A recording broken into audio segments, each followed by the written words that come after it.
Good morning, good afternoon, and good evening, folks. Welcome to episode 220 of the Marketing Your Practice podcast, the podcast where I get to help chiropractors with their marketing so they can increase their income, their impact, and their enjoyment. Folks, it's really important that you be enjoying your practice as well. My guest on the show today is Dan Sullivan. Dan is very quickly becoming one of my most favorite people to chat with. Today we're talking all about story and the importance that you be telling more stories. The commodity that we need to be building more now than ever is trust. I've mentioned this a lot on the podcast. And one of the fastest way for you to build trust is for you to tell stories. When we tell stories, we produce more oxytocin. The people listening to our stories release more oxytocin. That's the love, that's the connection chemical, that's the chemical that helps to build trust. In today's episode, we break down the ingredients of stories, and we'll help you because maybe you've told yourself, listen, I don't really have a great story. I hear these people with amazing, inspiring stories. Dan talks about where to find your story and how to go mining for your story as well. I love this episode. I think you'll really enjoy it also. Let's jump in and listen to the amazing Dan Sullivan. Welcome to the Marketing Your Practice podcast, where we guide natural health and wellness experts through the pitfalls of marketing. Each episode, you'll learn simple, effective, easily actionable, and heart-centered marketing strategies. And here's your host, Angus Pyke. Dan Sullivan, welcome to the Marketing Your Practice podcast. My good friend, how are you? I'm doing great, buddy. Hey, it's always an honor to be here with you. Yeah, I've had the pleasure of spending a bit more time with you over these last few months as well, and I've loved every moment of it. The two of us have been salivating about the thought of getting together and playing a game of golf, but we won't bore our listeners with golf talk. I feel like we probably could do a 40-minute chat about golf and how that relates to life, but let's not do that. This is our second go back on the podcast. Some of our listeners might not be aware of your extraordinary background. Let's give them a couple of moments, catch them up of who you are, what you do, and then we're going to talk lots about stories today. So how'd you get to where you are now? Man, that's a great question. Let me actually try to paint it with the brush of where we're going. I feel like with story, and maybe if those of you even that maybe heard me on the previous podcast or have known me maybe around or heard me speak before, it's so funny, Angus. I've thought about this even recently, and we'll get into the story aspect. But my journey, I literally just reread the book "Start with Why" by Simon Sinek, and it's a lot of the concepts I teach in there. The brain is wired for meaning before details. Like it needs context before content, whether that be in a marketing message or that be in a conversion sales message. But why I say that is because it's caused me to reflect on why I do. Like, what is my real, like, what's the real meaning behind why I do the things I've done even up to this point, and maybe even desire to continue to do. And one of the things I realized about myself is, man, I'd like to call myself, but it's kind of cliche, a seeker of truth. But here's what I'm probably drawn to more than anything is messages that I feel like people don't know. And the reason I feel like people don't know them is because I didn't know them at one point. And I consider myself just like the average common man and woman. And so when I come across something, I'm intrigued by it. And then I just pick it apart. Like, why doesn't the world know? Who doesn't know? What are the powers that be? Where are we at? And when I became a chiropractor, like when I realized and my health was changed by a chiropractor, and though despite my whole family being medical doctors and two brothers are MDs and sisters occupational therapists and mom's a nurse, like I wanted to be just like them. I wanted their approval. I wanted to, I admired them. And that was my journey. But a chiropractic experience led me otherwise. And then, so I become a chiropractor. And the reason why I say this is because chiropractic in its truth and the realization that the majority of humans don't understand it, I'm drawn to it. And so that's what got me is like, right. And so I say that come full circle, because now if you ask me now, what's your most passionate? It's like, I am passionate about the world understanding natural health and chiropractic, but I'm also really intrigued at knowing that it's not better description of it. It's not going to be our better explanation. So through my journey of building big practices, but combined with what I know now and teaching and coaching and mentoring a lot of natural health practitioners and entrepreneurs, it's never about better information or logic or data and facts. So I say that because now so deep passion right now is to know, how does the human, and why does a human being make a decision, or better yet, how do they change their belief and behavior? Yeah. And I've drawn so deep into that it brings me full circle to this place, and why I want to help you listeners right now. Like, everybody listen to this. Like, I want to be able to get you first to know that it's not going to be you being able to take your message, your mission, your business, your practice to the next level is never going to be about better rational data, facts, and logical information.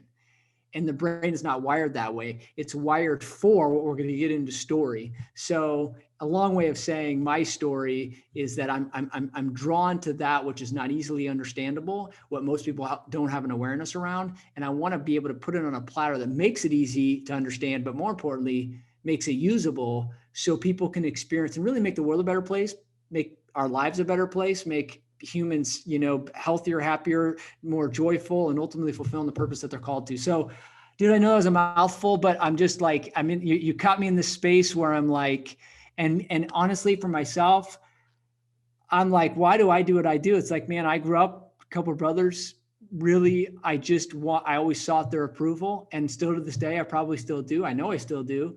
Not that I want it as an adult, but I've always sought, whether it be through my dad or through my brothers. When I say that is like, man, I realized when I went to chiropractic school, I needed the proof and the evidence, not as much for me, but so that I could have that approval that others, and so many other people, I feel like if you're listening, you can resonate with it, because we're all kind of seeking approval for somebody in our life. And it's driven us, good or bad. And I say it's good. It was a good thing. I now, what was a limiting belief of mine of like, I've got to know the data. I've got to know the facts. I've got to know the logic and the information, the evidence and the science, has now drawn me into realizing that's a strength of mine. Because now I can put this in a wheelbarrow to teach anybody how to actually put these strategies in place. Because not only do I understand them, I know how they work. Isn't that an interesting thing, that if we want it to be, the biggest wounds of our life can be the biggest gifts? It's very interesting. Of all of the personal work that I've done, when I look back over the challenges of my life, they've been the greatest gifts. I'm thanks to my good friend Martin Harvey, put me onto a great book. For comedian Pete Holmes has a book, I think it's called Comedy Sex God. Wacky title there too. But he's talking about the difficult times in his life, and he gives this metaphor, which is such a beautiful metaphor. He says, when you're watching television and you see the main character go through a divorce, or they're about to be stabbed, or something terrible is happening in their life, as a viewer, we get excited because we know that there's something cool about to happen in the next episode. Yet in our own lives, as he was saying, I was driving to work yesterday as he was saying this, in our own lives, when we have those same challenges going on, we get scared about the next episode. So instead of being enthusiastic, thinking, oh man, what's Dan got coming next? He's got some challenges coming. I can't wait to see this next episode to see how he nails this. It was such a beautiful reframe for me. I was talking to Lauren about it last night, and I went, that's stunning. That's, and yours is a great example of that. It's something that could have been a challenge from, trying to seek approval of our family or tribe there as well. Could have been something that held you back. You're going, man, that was the beginning of what's going to be a masterful series, not just a next episode there too. So it's fascinating as well. If you were to think about some of the key things that you've learned with regards to, because you've said a couple of things. You said it's never about more information. And you've asked this question in terms of what is it has people make change? What is it that has people actually make decisions as well? What are some of the big things that you've learned? Well, first and foremost, that 93% of our communication is nonverbal, right? Yes. So we've all heard that. And then, but it's how do what does that mean? So now I catch myself, like, I can't say, how do you speak? What are the words? It's communication. Communication is so much beyond words, right? And so even on a telephone, but believe it or not, there's a crazy stat. On a telephone, only 14% of our communication is from our words on a telephone call, not FaceTime. Like literally you can't see the person on an audio call. Yes. So that means that the majority is tone, right? Because you can't see body language. Now in a one-on-one contact, it's body language as well. I say that, Angus, because so that's kind of the cornerstone is like, why, but let me put it in a nutshell. Like if you've ever had that time where you walk into a room and you realize, man, I feel like I did everything right. I communicated exactly what I wanted to communicate. And I feel like I knocked it out of the park, and they go and they say, I don't have the money. I don't have the time. I need to go home and think about it. I need to ask my spouse about it. And you're like, what did I? And then there's other times you go in there and you realize, you leave, you're like, man, I didn't say this. I forgot that. I left out that whole piece. I can't believe. And then it's a home run. They're like, yeah, no problem. And because it's not our words, it's a level of trust, right? So if you boil down to me, if you say, okay, there's times when I hit home runs, or the time that I resonate with somebody, or times I know they do resonate with me, it's because I know I've been able to build that trust. And trust can be, and we've measured this in a laboratory where, literally have taken blood from somebody after they've watched things or experienced things or listened to things. And we know it's this oxytocin hormone, that bonding hormone, that increases when we have trust. So the question becomes, well, how can you increase it? And I can say that, I'll tell you that in a minute, exactly how to do it. But it reminds me, again, this book Simon Sinek wrote called Start With Why. I feel like what you need to listen to right now is that, or what we as business, or every entrepreneur needs to hear, especially us, especially if you're in natural healthcare, because we tend to think like everybody should be our client, everybody should be our patient, everybody should be, and of course they need what you have. I'm not doubting that, but he's suggesting, right? And he's shown his golden circle, right? It's always starts with why, and then it's the how and the what. But so, and he's always, again, it's exactly what I teach it and talk about now, is the why is context is so much more important than the content. Why is the context? Why? And so his thing would be, it's not about doing business with everybody who needs what you have. It's about doing business with those who believe what you believe. And so then the question becomes, well, how do I find those people? And how would they know what I believe, and how I would know they believe? Yes. And the way to do that is through being able to tell who you are and why you do what you do. And that's the origin story. That's who we are. We all have an origin story. And some of you say, I literally am on calls with new people every single week. And I just had 2 of them today. And they're like, yeah, I don't have a story. I just don't have any one of those stories. And I'm like, you have a story. And not only is it just any story, it's an amazing story because it's your story. And the part of the story that matters most is the emotion. What you just said, Angus, earlier is like, man, it's so crazy because when somebody goes through a divorce, right, or somebody has a challenge, name me a show, a documentary, even a children's book that I'm going to read my kids. Every single one there's a formula to it. I've kind of like took out the complexity with a lot of these formulas that I feel like I've been through and just made it simple. There's a test, right? And then there's a search. So you had a test. This is the story I know I'm jumping the gun here, but my point being, we've got to build that bridge, and the bridge is increased trust, which is literally biological. It's hormone based. How do we know we can increase that oxytocin, that bonding hormone? Because when you do that, that's when the money problems go aside. That's when they'll pass 10 people just like you, 10 businesses just like you, and they'll come to you. That's when they'll not worry about third-party pay or some sort of insurance or some sort of reimbursement. That's when they'll not have to go home and think about it. They're just going to go home and tell whoever that this is exactly what I'm doing, because they feel it. There's that, like, I like them. That makes sense to me. I've never heard that before. I'm going to tell others.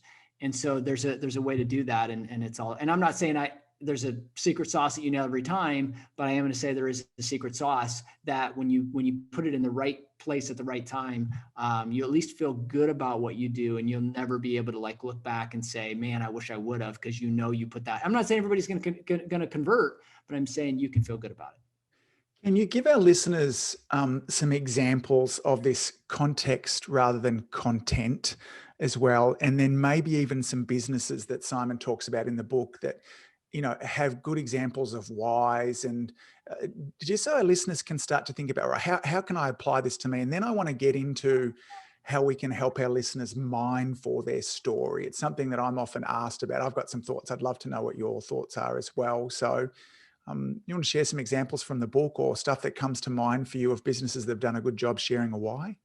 Yeah, let me actually let me share this story. So I just recently hired a kind of my marketing graphic kind of video editor. He does a lot of things, and And so I interviewed him. It's been like 3 or 4 months ago, and Matt is his name. And I knew him I got a kind of a referral through him, and he had been on the market looking for jobs.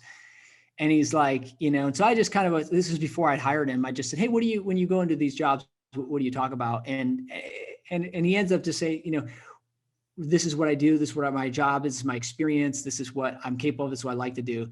And I just proposed to him. I said, Matt, and this is like coming from an employer. So this works in any aspect. And this is why when you hear it, so if I just told you like, okay, I'm Matt, I'm a marketing guy. I worked for this company in Minnesota. And then I got my degree in marketing and business. And I just, want a job. I can do a lot of things. And you just start to talk about yourself versus this, right? So like, and I'm not saying that's bad, but if I showed up and looking for a job from you, Angus, and I'm like, here's the thing. So I am looking for a job. The one thing I would tell you about me is like, to me, when I was growing up, I grew up with a family of 8 kids. I was the middle child of 8. So one thing is I never spoke unless spoken to, but I was always intrigued of how things work. And it drove me down this place where like, even watching shows or taking understanding a VCR and how it worked. I was just so always intrigued how it worked. And then because of that, I didn't know what I wanted to do. And I was going to do this and that. I ended up getting into college into engineering because I wanted to know how things work. And I tell you, first semester of engineering, I'm like, this is not for me. It's just still not how my brain was wired. And then somebody turned me on to business and marketing, and I started a class and I fell in love with it. And I realized the things that I was raised to do, and I did this, and this. And you start to go down the story and it tells you who Matt is. Like, I want to know who Matt is, because what Matt can do, and the guys, and I'm probably not doing a good job articulating this. I just talked about this on my call earlier today. I said, here's the deal. If you tell somebody, and I go through 3 questions, say, number 1 question, what pisses you off? Number 2, what breaks your heart? Number 3, what problem do you solve? Ask yourself those questions, write those things down and answer those to you. What pisses you off? What breaks your heart? And what problem do you solve? Because one of the things that people get behind is boldness, right? Somebody that's bold, that's passionate, that's emotional, your emotion doesn't have to be my emotion. But my point in saying is, like, if you go up to somebody in some sort of even marketing and you say, you know what, the difference makes me, the difference in me is that my company is going to fight for you. And it's like, when you say somebody to that, like, it sounds like a cheesy sales line at this point. Like, I'm going to fight for you. Anybody that really has to say that, it's almost like you're trying to convince me that you are a fighter, but it doesn't tell me that you are. It actually makes me think opposite. Like, because you have to talk. But if I told you this, if I said, here's the thing, you know what fires me up right now? Like, so I had this injury growing up. I was pole vaulting in high school. I had this injury, and I went to all these doctors. My mom was a nurse. So she took the PT, then the orthopedist, and the neurologist, and the bone scans. And I had all the MRIs, all the way we're sitting at like 6 doctors later, nothing. I couldn't even run around the track with pain in my low back. And all I wanted to do was play baseball. I was right around the corner. And the neurologist, Dr. Froggett, he said this. He literally took my mom outside of the room, said, can I talk to you in private? And told her he thinks that I'm faking it because there's no tests that indicate any positive things that would indicate why I'm having the pain. And my mom immediately leaves. We leave, we drive home. And this was like a research hospital. And on the way home, she's like, I said, what happened? And she told me, and I said, Mom, well, if he thinks it's in my head, because he wanted me to go on antidepressants. And I said, if he thinks it's in my head, then tell me how to get it out of my head, because all I want to do is play baseball. My point to tell a story is, like, if not for that journey, then then we were finally ready to go to a chiropractor because our dentist said you should go to one, and my life was completely changed. And that would drove me to be a chiropractor. Now, I tell you that story because I'm going to tell you, the one thing that flipping drives me up a wall is the fact that that wasn't the first place I went. In fact, the 6 other places that I went, nobody even brought that up, all the way to say that they're going to put me on antidepressants. So now, understanding what I now know and what I didn't know, it has given me, and my heart breaks because there's Dans just like me out there that are never going to have access because they didn't know.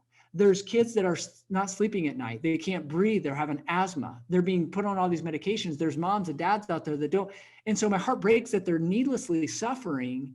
And because of that, they don't know what they don't know. So you better believe that everything that we do here is focused on making sure, one, they know, and two, there's solutions for them. My solution is to make sure that so you see, I say that because listen, that story, what does that story tell you?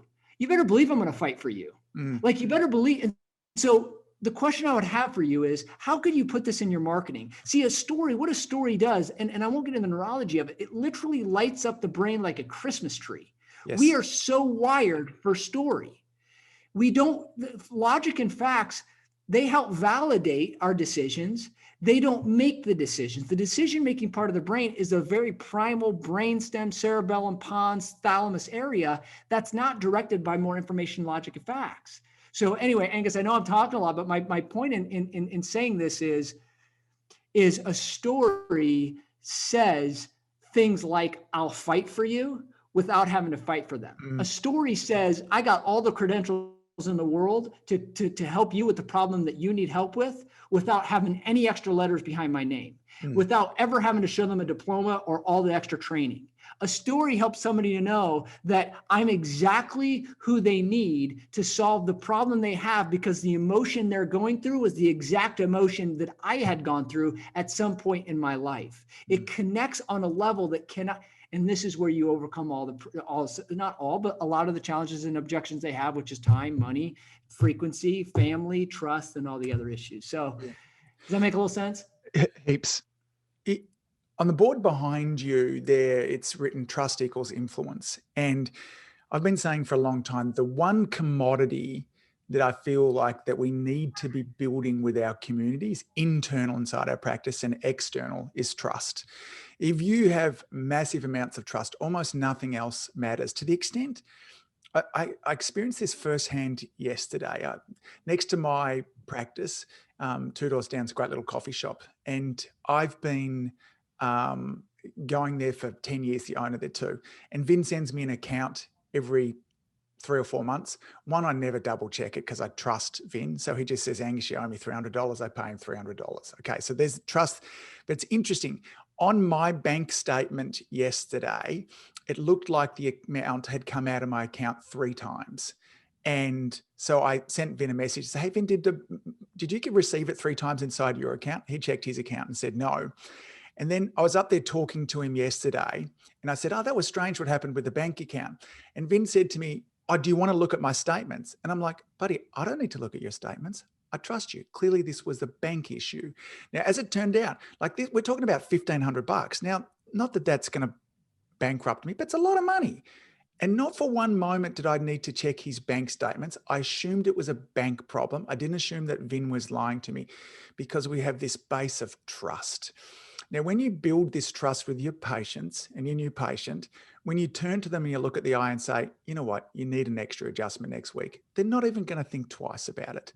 When someone's bringing their child into you, they're unsure about what's going on, you look at them in the eye and you say, we need twice a week for the next 8 weeks. Okay, that's what needs to be done there too. You know, when we build this amount of trust, they're not interested in, you know, what we say is almost irrelevant, provided you don't say stupid things there too, but you know, the posters that we have, all that kind of stuff. So anything that we can do to build trust. And the story, I don't know whether it was true or not, the story that you were telling about the engineer in the background, that whole kind of stuff there too. But I even found myself neurologically get into a different, like I was interested in this dude. Like, so he went to engineering school, and what happened? He was like the 4th of 8 kids. Like, I think it is important that we do touch a little bit on the neurology, and that saying it almost brings down all the walls of skepticism. All those things kind of drop immediately. And when I can connect with that story, then, you know, if it's oxytocin, whatever the hormone is there too, but trust is all it's about. Do you feel any differently about that?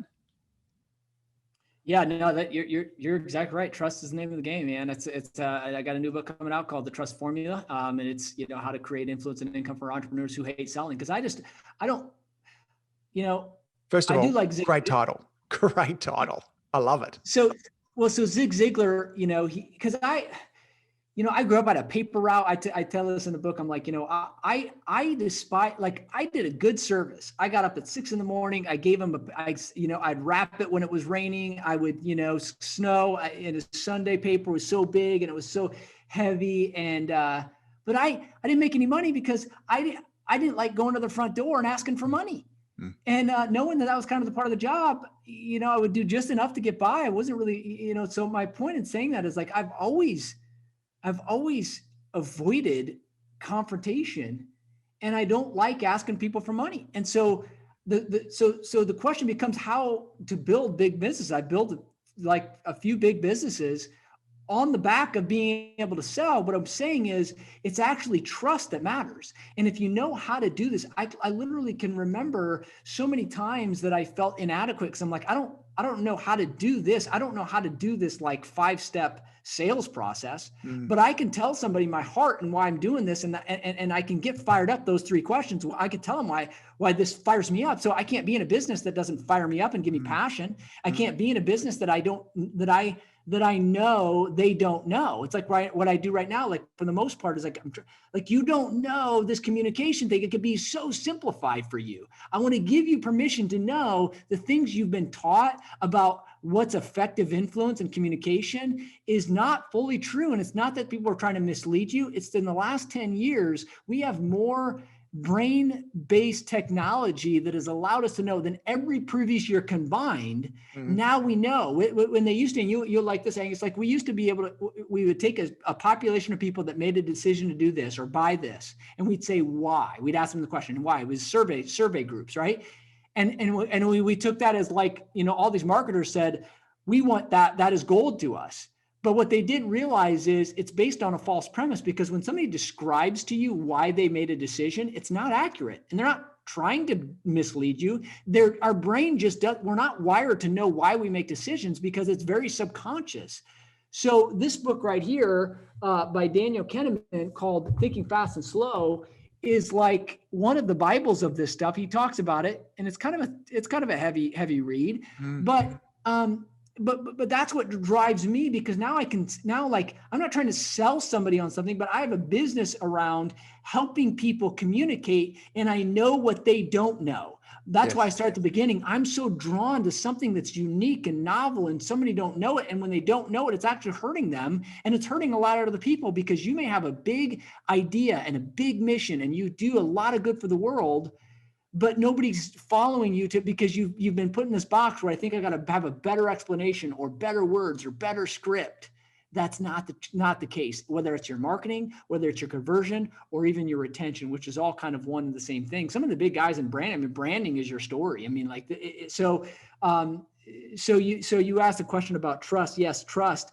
There's 5 influence triggers, by the way. I'll just go through these 2 because I think they're important. Number 1 influence trigger is the brain is wired for itself. Some of these you guys will know and be familiar with. Yeah. It's wired for itself. So how can you, I was just teaching somebody how to have a conversation around insurance.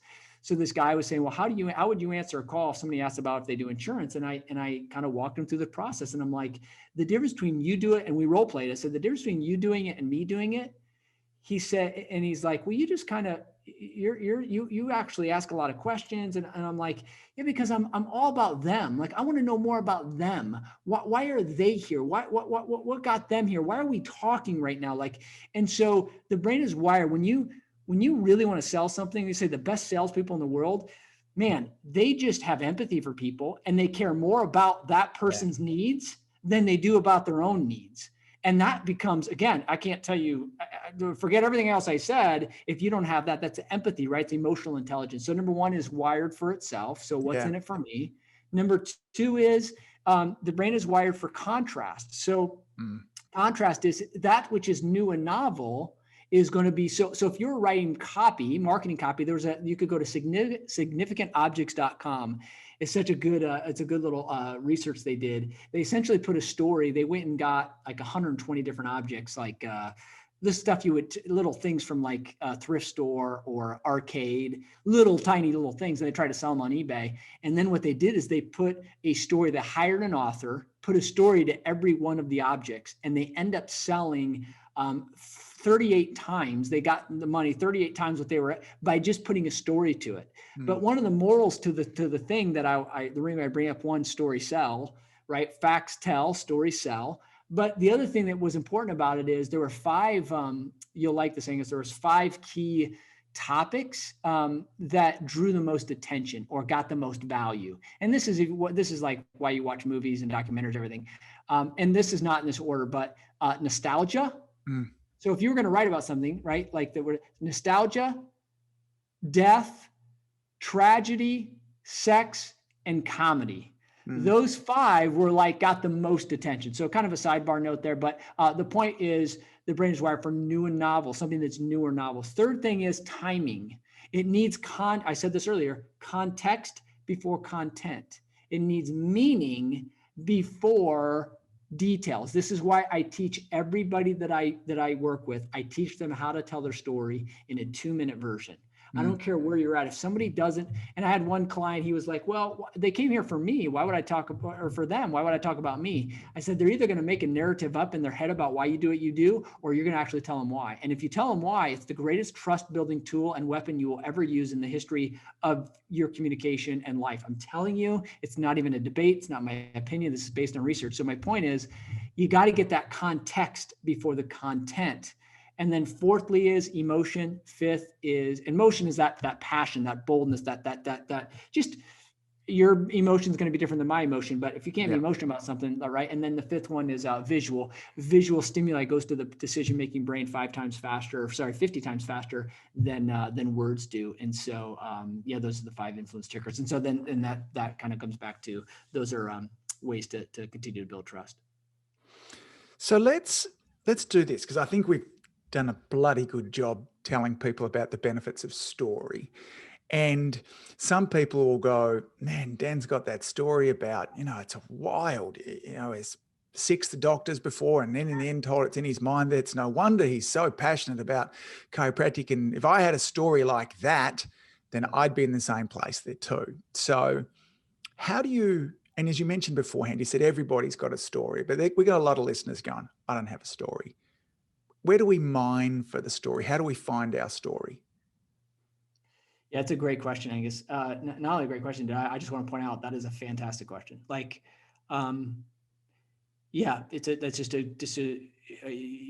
your intuition is second to none. I obviously know you enough to know this. Like, emotional intelligence is so important, and just being intuitive and knowing. So it's a great question, and I deal with it all the time. So I guess the best way I would have to answer it is as if I was one-on-one with anybody, and I say this. I guess I want to picture this. Why do you do, like, the reason why we do what we do, all of us typically, I mean, just think about it. Why do we go to school the way we do? Why do we decide to do a profession we're in? And again, 100% of the time, something happened in our life that caused us. And I know it sounds so like obvious, right? Well, yeah, something happened and I decided I want to do this. And I'm going to tell you, we see that as so elementary that nobody would want to know about. But it's that piece of information that is the key ingredient that describes why you do what you do, which is Simon Sinek. That's why we, and by the way, an example is Apple. Apple, he uses Apple, right? It's the greatest one to kind of describe that company. But I want to just make sure I emphasize this, and I want to articulate this appropriately. It's not about what happened to you. It's about the emotion that you had that is universally related to every human that you're going to interact with. Your emotion. So I put it into a formula because I literally beat my head up over and over and over and over and over again. Because I'm like, how is it that, I kind of see this and others don't, or maybe I'm seeing something that isn't true.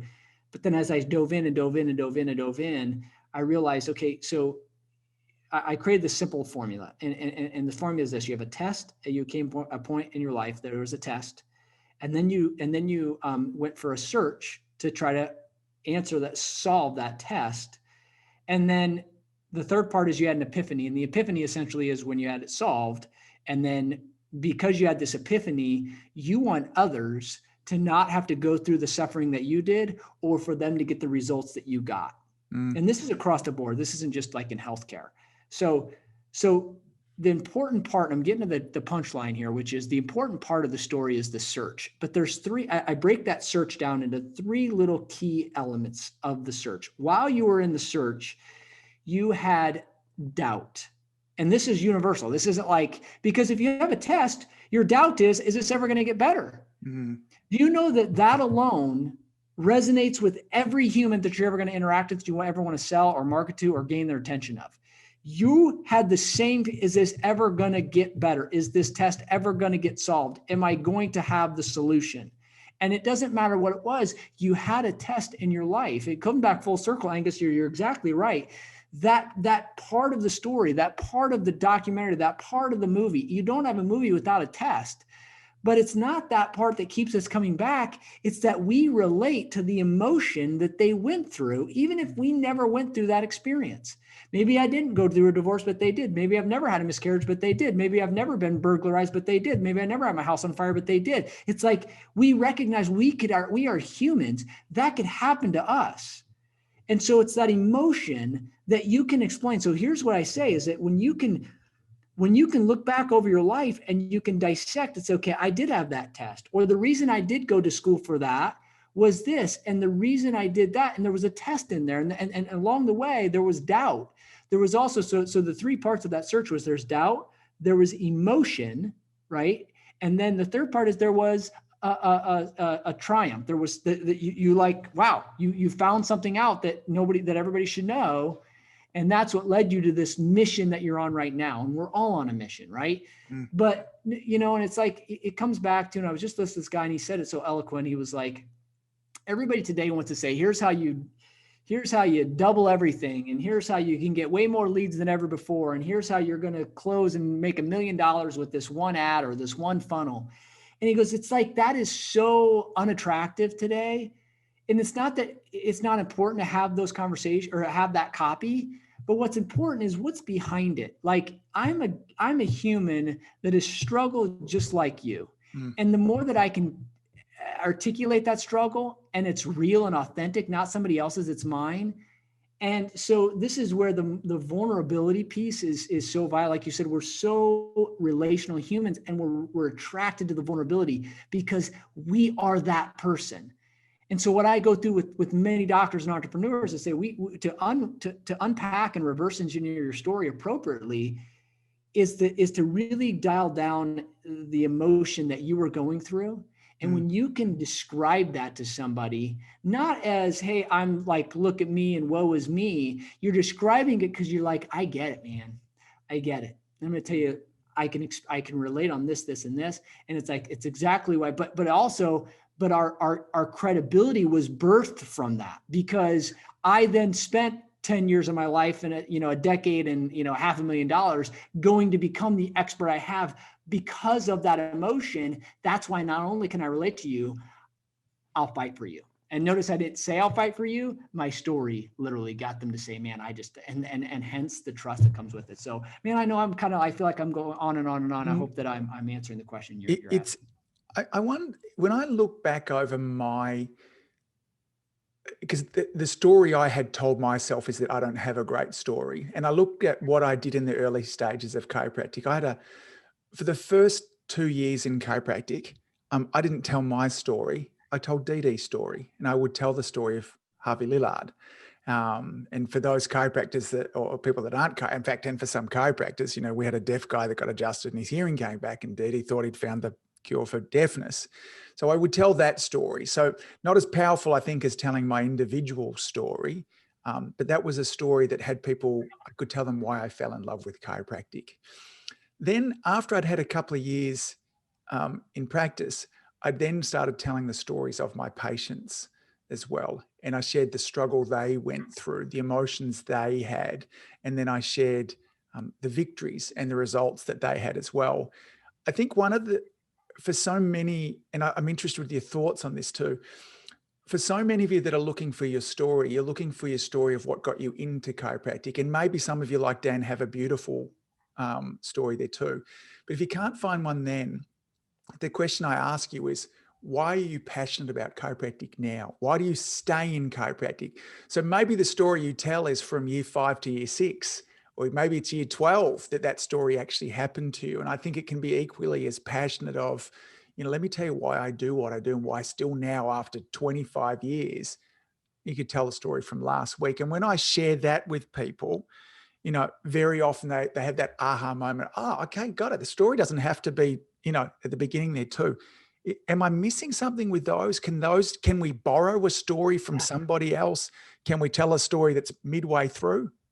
Listen to your words there. You said, and I've gotten into a debate with, I love the guy, but he's a copywriter, and he's like, no, like we should never talk about ourselves. It's always about you. And I'm like, no, dude, I completely disagree. And the research disagrees. I'm not. Now here's the challenge. I said, I'm not talking about my story. Because of me, I'm talking about my story. Because I want them to see themselves in that. I get it. So listen to your words, Angus. You said, I told Dee Dee's story, but maybe it's because it's why I fell in love with chiropractic. See, Dee Dee's story is a set of facts, and that happened. But what matters was why I'm so passionate about this is the key ingredient as to why they're going to fall in love and have trust with you. It wasn't the story. It was your emotion of the story, what you thought, what you felt. So my recommendation is this, and you're exactly right. You took the word out of my mouth when you were asking that question. I'm like, you already said it. You said, why are you passionate about it?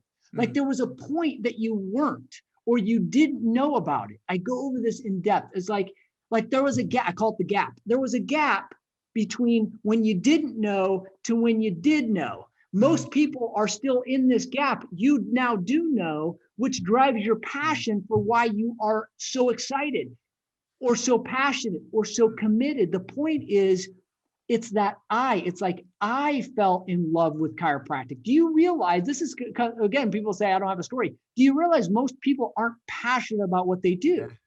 So what you first, maybe I need to tell you, remind you of is that passion sets you apart from everybody else. Now the question becomes why. You said it so good, Angus. Why? Now, when you start to break that down, you start to then, now let me help you with this a little bit, because this is where, okay, so let me just give you an example. So I would look at it, my evaluating analytical self would say, okay, so like it does beg the question, why am I so passionate? Well, because I realized that, like, I learned that people pushing on a back, or in Dee Dee's case, they pushed on a neck and his hearing was restored.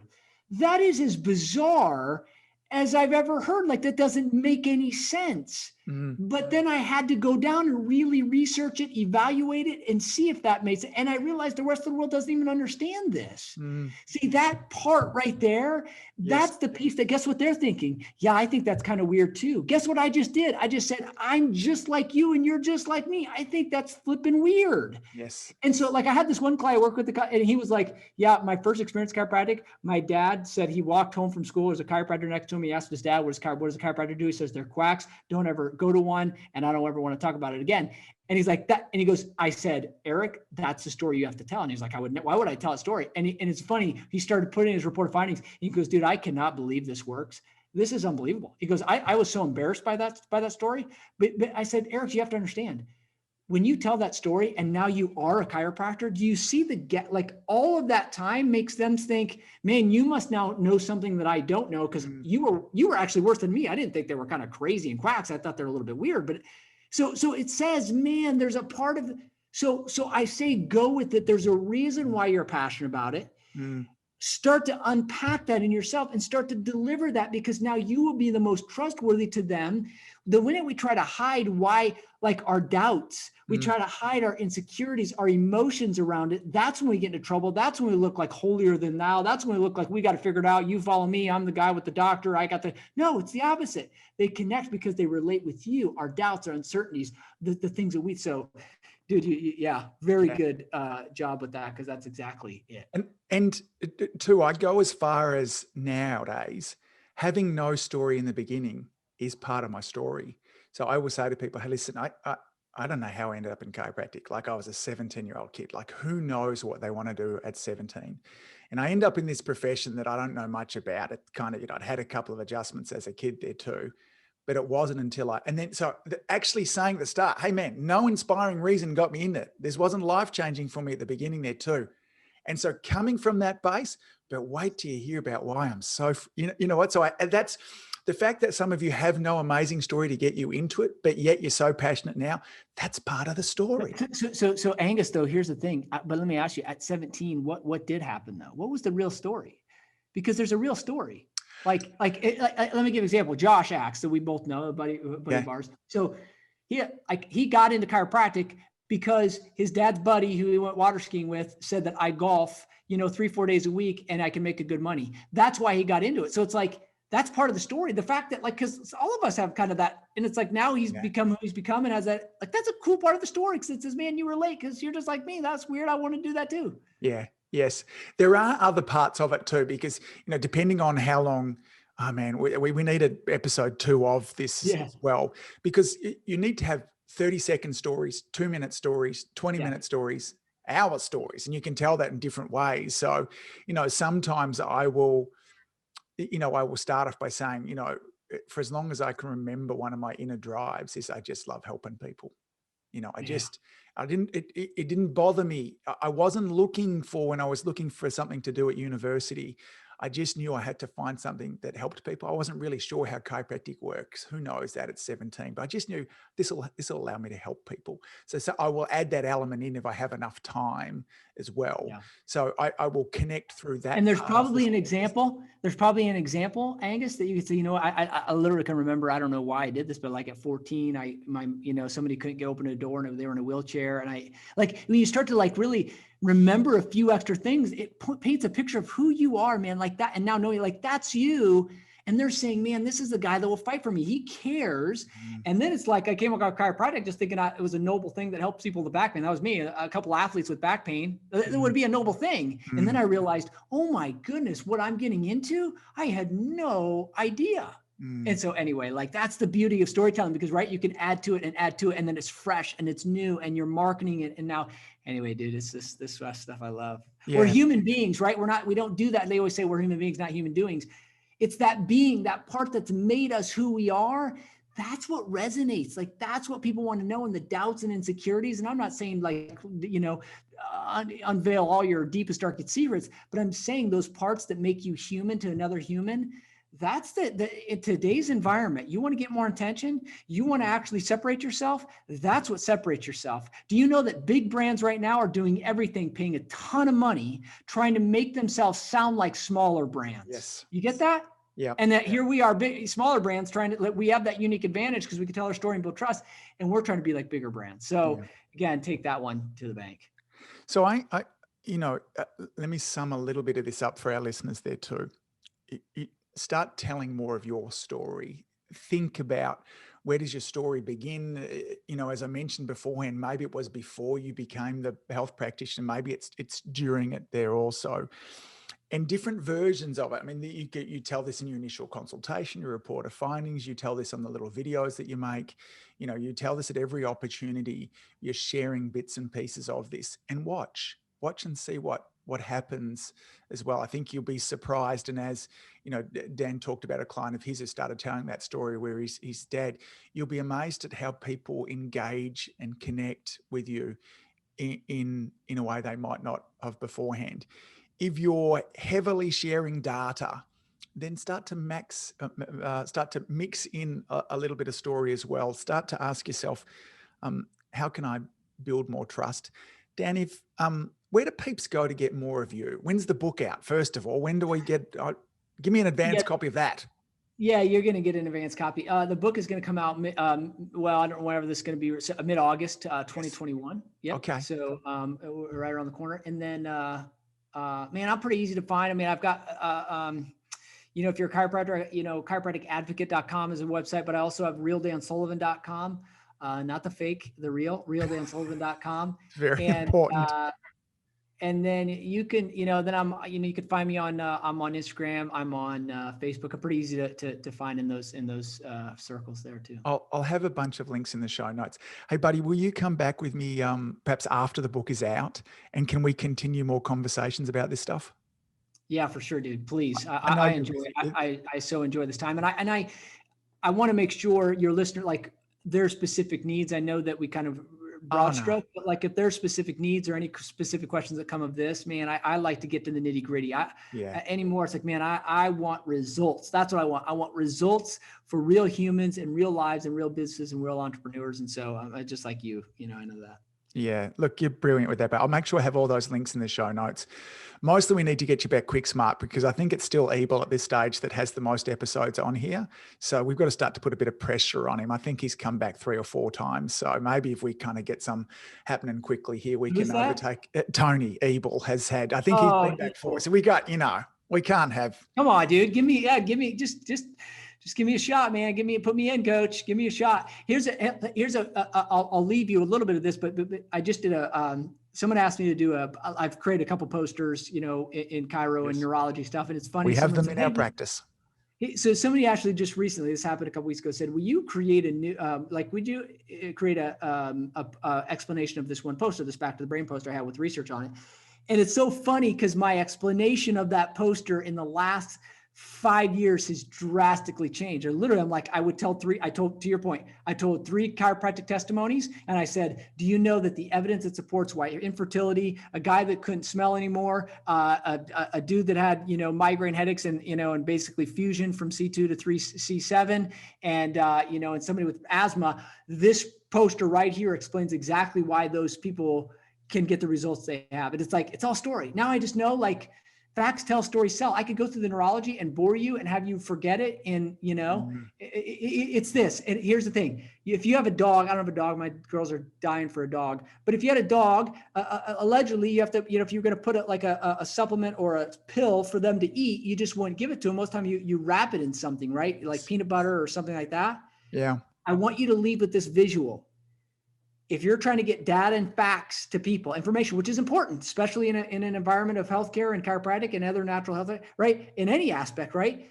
Features and benefits. That's what it is. You have to wrap it in the peanut butter, where the peanut butter is your story, right? What they say is a spoonful of story helps the data and facts go down. And so that's what I just want to remind you of, is this story thing. I'll bang that drum all day, buddy. Beautiful. I cannot improve on that, buddy. I love you a lot. I appreciate that you're in my life. Thank you. Until next time, have a brilliant day. Right back at you, buddy. Thank you. If you've enjoyed listening to this podcast, you have to come and check out my Community Influencer Program. It's my monthly coaching program where we take all this material and I'll work with you to help you apply it, implement it, and systemize it. The Community Influencer Group Coaching Program is designed to help you increase your practice income, impact, and enjoyment. Join me over at anguspyke.com/join. That's anguspyke.com/join. I'd love to see you there.